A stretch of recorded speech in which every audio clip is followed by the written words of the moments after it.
کہو کہ لوگو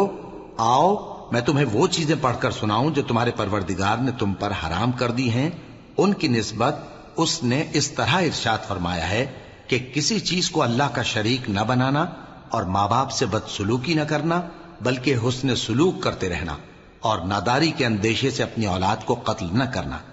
کیونکہ تم کو اور ان کو ہم ہی رزق دیتے ہیں، اور بے حیائی کے کام ظاہر ہوں یا پوشیدہ ان کے پاس نہ پھٹکنا، اور کسی شخص کو جس کے قتل کو اللہ نے حرام کر دیا ہے قتل نہ کرنا مگر جائز طور پر، یعنی جس کا شریعت حکم دے۔ ان باتوں کی وہ تمہیں تاکید کرتا ہے تاکہ تم سمجھو، اور یتیم کے مال کے پاس بھی نہ جانا مگر ایسے طریق سے کہ بہت ہی پسندیدہ ہو، یہاں تک کہ وہ جوانی کو پہنچ جائے، اور ناپ اور تول انصاف کے ساتھ پوری پوری کیا کرو۔ ہم کسی کو ذمہ دار نہیں بناتے مگر اس کی طاقت کے مطابق، اور جب کسی کی نسبت کوئی بات کہو تو انصاف سے کہو،